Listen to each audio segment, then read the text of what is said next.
Happy Sunday, y'all. Boruto episode 243. Now, let me preface you this with this, dog. This is the burner phone. So, we is one taking this shit, dog. One take. I didn't even do the intro. Clean 15, Born Zero, Homeless Hokage. We already cussed, so Clean 15 is out the window, but 243. Coming into this episode, I actually watched a Naruto Explained video, I think it was yesterday, where he was explaining his estimate about us being an anime exclusive for about pretty much the rest of this year and bleeding into the beginning of 2023. So coming into today's episode with that news, it actually allowed me to, take a seat and be like a tourist.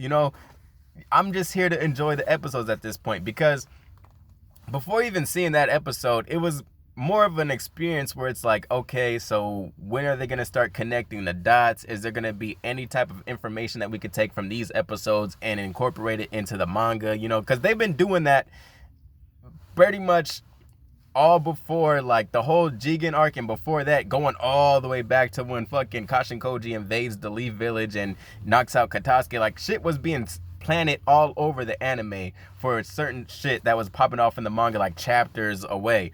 But as far as this goes, it really hasn't been the case. So when it comes to like at least this arc, I'm just at this point enjoying these episodes, taking it as it comes, and it actually allows me some more patience. So with that being said, 246, Metal fucking Lee, bruh. I told you niggas, all he needed was Habichi go by his side. And I think it's gonna be more of a mutual thing from now on. Cause they had that little moment they was logged up together. The nigga ripped his drawers, bruh. When that happened, I actually laughed. I was in the back seat. I watched this shit at 2:30 in the morning.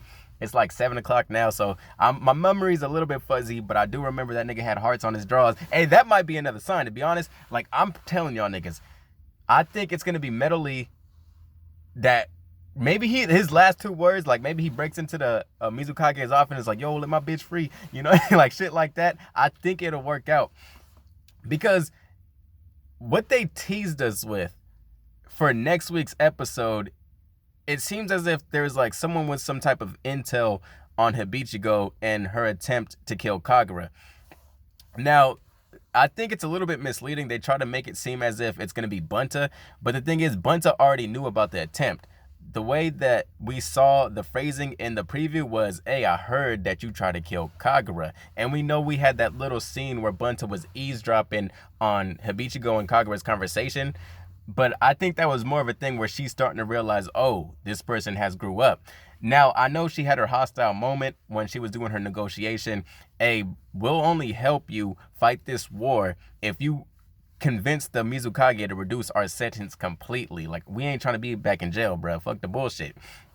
So I think they try to use that hostility to kind of sink us in for next week's episode. If I had to guess, maybe it's Sidon, because Sidon isn't dead. She's just like little, I don't know, bro. Her titty, I don't know. She got chopped up, but she wasn't dead.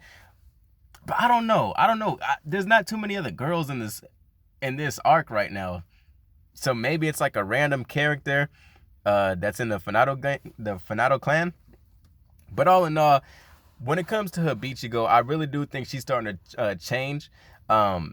Because she said little things to both Kagura and Metal Lee, where with Metal Lee, it was like, yo, you're a happy-go-lucky type of person. Do you think we're going to win? Do you think we're actually going to survive this? Like, she's actually thinking about herself in the future as, not necessarily with Metal Lee, but they've kind of had their moments throughout this arc.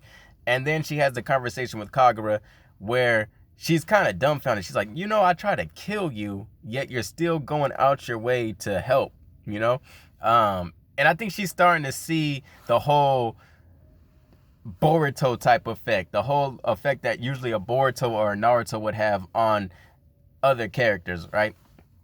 And also, I think with Kyoto, now I don't even know if that's his name, bro, but we gonna call him Kyoto, or we gonna call him the nigga with the white mask.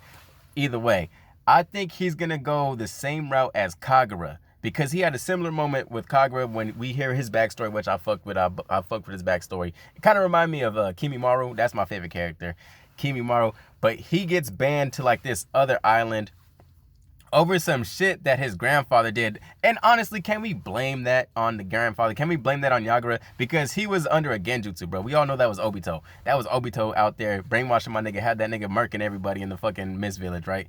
I want to say he's the reason. Obito's the reason why the Mist Village is even called the Bloody Mist, because while all that shit was happening, he was under Obito's genjutsu, and like I want to say he like changed up the laws to make him even more lethal and some shit. I don't even know.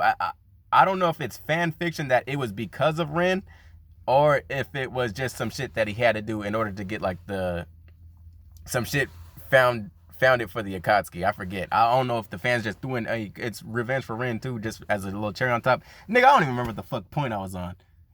Oh, okay. But we can't blame Yagura.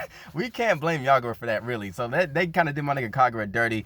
But Kyoto, he meets Kagura's same friends, like childhood friends, when he's chopping down them trees, and they're kind of like, hey, you know, we could help you too. Like, you're a cool dude. Like, maybe you could come visit us and shit after all this war is done. So it seems as if the sentence is reduced, he has a home that he could go to. If he don't want to, you know, gang up with his clique no more, if he want to kind of remove himself from the whole Seven Swordsman situation, he could go out there and chill.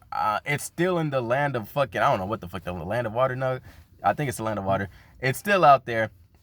So it's not like he will be out of the country, right? Now, Bunta. We already touched on Bunta, but like I'm saying, I really don't think she's going to turn heel on us. I think it's pretty much going to be an all-out war. And speaking of the war, now, these are the type of episodes I like. If we're going to get some anime-exclusive content, then it's cool to, like, pat on the lore. I think we're so far from anything that's going to be manga-related. We might not even hear Kara's name. I don't even know when the fuck they would even bring that up, because like in the video that was explained by Naruto Explained, he was like pretty much saying if they wanted to do like straight manga content, you'd only get like 15 episodes or some shit like that. Like it would only be like 15 episodes. And we got all fucking year. It's like it's not even half the year yet. So, you know, so we gonna have a long time before I think we have Kara's name mentioned, or any members of like Code. I think it's gonna be a minute. But that's all I got, bruh. Boruto 243, actually some Fire Flames. It wasn't Fire Flames. The last 2 episodes of Fire Flames, but we got that little, you know, we had to kind of bring it down a level so we could keep the story pushing forward. Boruto did have that look. Hey, we have a new outro, bro. I forgot. We got a new, it's alright. It's alright. It's alright. Fuck, what's today? Sunday? Attack on Titan. Attack on Titan. Is that what it's called? Attack on Titan? Am I saying that shit right? Attack on Titan. Nah, I'm like, see, I wish I could edit this shit out. Because I don't know, if you say something like a lot of times in a row, it don't sound right. I don't know why. But let me just, I think I'm rambling. The police is over here. Let me just chill. I got to go to the other Walmart because the shit around the corner, the one I normally go to, someone tried to rob that bitch and it burned the fuck. It didn't burn down, but they, you know, set the bitch on fire. So we can't even go back in there no more. So peace. Take care. Thank y'all.